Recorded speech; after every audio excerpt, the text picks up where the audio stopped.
So, if you listen to our podcast regularly, you'll know that sometimes I shy away from talking about the Boston Bruins. Why is that? Well, that's easy. That's because I grew up in Boston. I grew up a Bruins fan.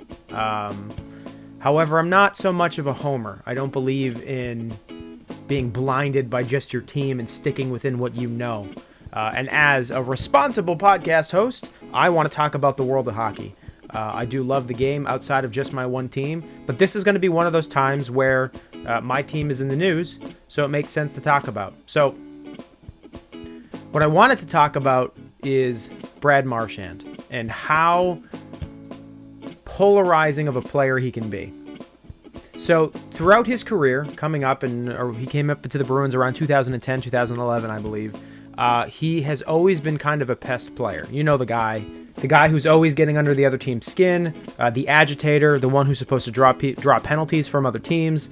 And what's interesting about Brad Marchand is he's gotten better and better year after year and is now the leading point scorer on the team. And I believe he was the leading point scorer last year too, if not in the top one or two. So he's becoming a more versed and more success forward player. The things I like about the guy is he's hungry constantly. The guy scores more shorthanded goals and has more shorthanded opportunities than anyone else that I see on the ice. He's always going 140%, but because of that, he gets himself into trouble and he makes really stupid decisions. Some of the things that come up and some of the things that happen, I think, are blown out of proportion, but what happened this past week was not one of them. So if you haven't seen it, you've been living under a rock because it's the talk around the league right now. Brad Marchand was just suspended 5 games for elbowing Marcus Johansson in a game just a few nights ago, right in front of the net after a shot he put on. If you watch this video, I don't care what you say. There is no way you can tell me that that was accidental. A little bit of a flail here and there. You can give the benefit of the doubt, but the problem is it's Brad Marchand. The guy does this at least once or twice a year. In fact, since 2011, he has been fined or suspended 9 times now. Now, some of those I think might have been blown out of proportion.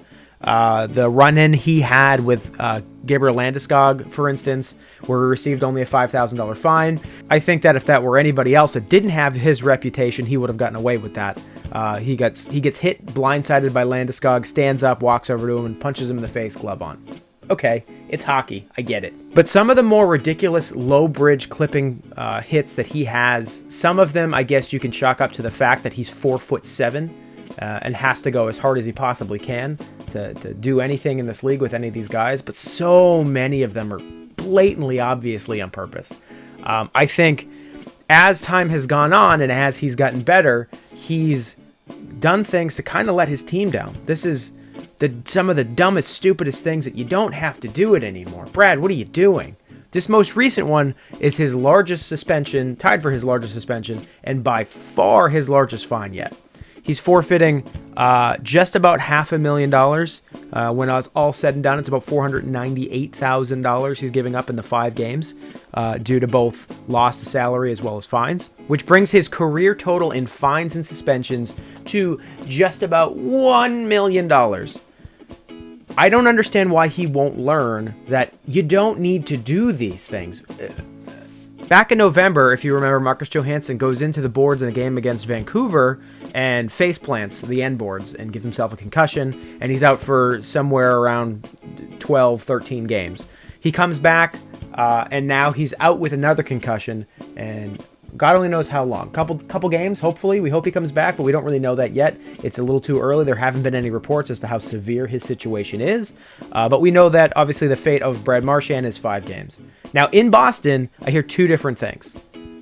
Oh, it's blown out of proportion. It's just Brad Marchand. Oh, that's just his reputation, and he doesn't deserve it, and that's excessive. So let me get one thing straight. As someone who lives in Boston, as someone who is a Bruins fan, 5 games is just. I wouldn't have been surprised if it were more. And yeah, those comments and those blogs and some of the articles of the local sports writers around here, some of the smaller ones anyway, that have said that that's excessive, there's no way that's excessive. And for the people that think he's only getting this because of his reputation, well, yeah, that's part of it, but that reputation's earned. These are things he continuously does.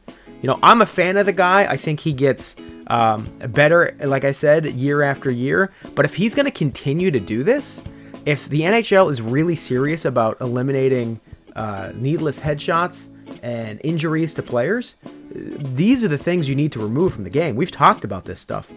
The spearing incident he had against Jake Dotchin, what was it, last year, I think it was towards the end of last year, was ridiculous. There were people making the argument that that looked like a mistake because he wasn't looking in that direction. He meant to lift his stick, and he caught him in a place where he shouldn't have. And there have been so many NHL players and former NHL players that have come out to say, no, at that level, you know where that stick is, and you know exactly what you're doing. I believe Mike Rupp on the NHL Network actually came out and said, no, he knows exactly where that stick is. There's nobody on the ice that isn't skilled enough to know exactly where they're putting that stick. You know, if I could speak to Brad, it would be, what are you doing? Why do you need to do this? I don't know if it's an emotion thing. I don't know if it's playing with that chip on your shoulder. It's tough because to play with that edge is important for your game, but you cross the line so often and you're getting caught again and again. This has to leave not only your game, but this has to leave the NHL. These stupid hits that make no sense, that don't serve the purpose of changing the outcome of a game. Even if you were the douchiest of bags, if you were the Sean Averys of the world that are out there to hurt people, you're the Matt Cooks of the world, which I don't put him in the same category as, but if you're the Matt Cooks of the world where you're trying to end careers and pull down top level players of your opponents, that's not the case, because what happens in Brad Marchand's situation is he's the leading point scorer for the Boston Bruins, and he pulls himself off the ice by doing these stupid things. So 5 games, yeah, just. Could it have been 10? I would have been fine with it. I'm not saying we need to ban the kid, but Jesus Christ, you got to stop doing these things. So I'd like to remind everyone watching and listening that this episode of 5 Minute Major is sponsored by Health IQ. If you happen to run into Brad Marchand on the ice and you get injured, and you're an athlete, you'll benefit from the insurance you'll get from Health IQ. Health IQ is an insurance company that helps health-conscious people like runners, cyclists, weightlifters, and other athletes get lower rates on their life insurance. Go to healthiq.com/THS to support the show and see if you qualify. If you're an athlete or an active person, you can get special rates and lower rates on your insurance by using Health IQ. Do you use apps like Strava or Runkeeper? You can submit that actual data to get you additional savings on insurance. So, while you're serving a 5-game suspension and you're sitting on that couch, why don't you go to Health IQ and save some money on insurance?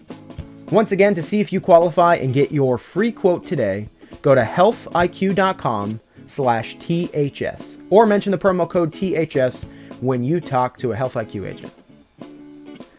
Yeah, so in light of all this and as what's going on, the Bruins happen to be on a historic point streak. I think they are now 18 games without a regulation loss, which is the second longest or tied for the second longest in their history. With Marchand out, it's a question as to whether or not the depth on the Bruins roster are going to carry that. Personally, they'll still do well. I mean, I don't think they're going to miss him a ton because it's only 5 games. Do they keep the streak up? I don't know. Maybe. I guess. Potentially. But frankly, the larger problem is he going to come back and, stab somebody with a stick or kick somebody in the back of the legs like he constantly does and gets thrown out again. So, I don't know. Hopefully he learns his lesson, but we've been talking about this again and again that he needs to, and it's been 9 times in 8 years and he hasn't learned it yet. So, let's see if it changes anything.